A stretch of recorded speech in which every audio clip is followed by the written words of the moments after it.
So let's talk about linear functions and slope-intercept form. By the time we're finished with this lesson, you're going to be able to graph linear equations, and you're going to be able to write equations of a line. So first of all, let's start with a warm-up. So pause the video, work the problems, then come back and check your answers. Okay, so first of all, we're going to substitute in a -2 for x. So let's find f of -2. So f of -2 is 3. And we're going to also find f of 0. So f of 0 is 7. Into the second equation, f of -2 is -8, and f of 0 is -2. Very good.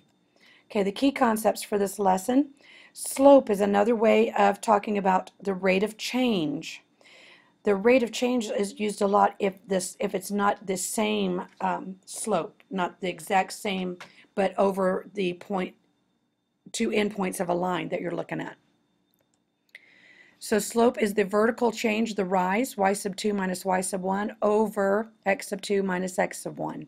So it's the vertical change over the horizontal change, or as we say, rise over run. So this is a positive slope. Notice ski bird's going uphill. Negative slope, ski bird's going downhill. Zero slope, it'd be hard to ski and get very far this way, wouldn't it? And then yikes, how would you like to ski down a mountain like that? This one is undefined. So positive, negative, 0, and undefined. A linear function is simply a function whose graph is a line. A linear equation represents a linear function where a solution is in any ordered pair x, y that makes the equation true. So we've just been working some of those. The x-intercept is the point in which a line crosses the y-axis, and the y-intercept is the point at which the line crosses the x-axis. No, when it crosses the x-intercept, it should be the x-axis. That's where it intercepts the x. And the y-intercept's where it intercepts the y. Okay, so these two are backwards on my notes here. Slope-intercept form, y equals mx plus b. The little m is slope, and the b is where it is crossing the y. It's the y-intercept. So it's known as 0b if you're writing it as an ordered pair. So let's look at some examples. We're to find the slope of the line through the points. So we're going to use the slope formula, the difference in the y's over the difference in the x's.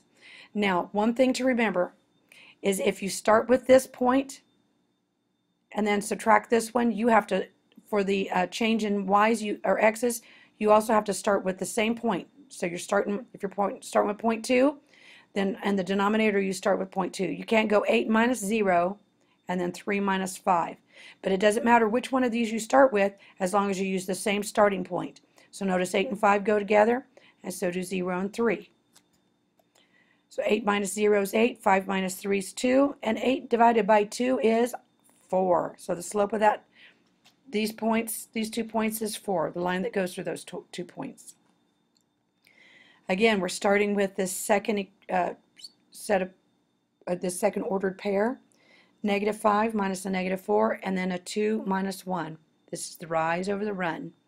Minus minus is going to make that a plus. -5 plus 4 is 1, 2, or -1, and 2 minus 1 is 1. So our slope is -1. And then finally, -6 minus 7 over 8 minus a -2. So this will be a -13 over 10. So now let's write the equation of the line that has a slope of 1/5 and the y-intercept is 0, -3. Well, first of all, I want you to remember y-intercept form, y equals mx plus b. So they give us all the information we need. Since m is 1/5 and b is -3, we can simply place it in our slope-intercept form of our equation. Now we're to write the equation in slope-intercept form and then find the slope and the y-intercept. Well, first of all, slope-intercept form is y equals, right? So let's solve this equation for y.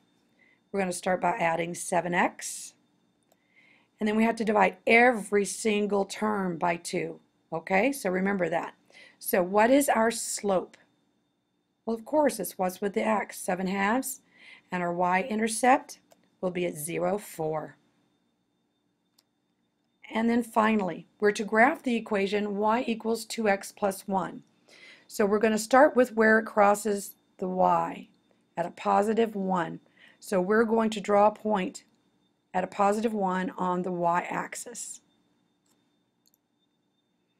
Then our slope is 2 over 1. So that means from this point we're going to go up 2 over 1. Now we can also go, we notice this is positive, so we know our line's going to go uphill, right? Well, we can also go down to left 1. As you see, if we put a point there, it will still keep going uphill, won't it? So now we're going to draw a line through the 2 points. Very good. Excellent. You're ready to begin the assignment.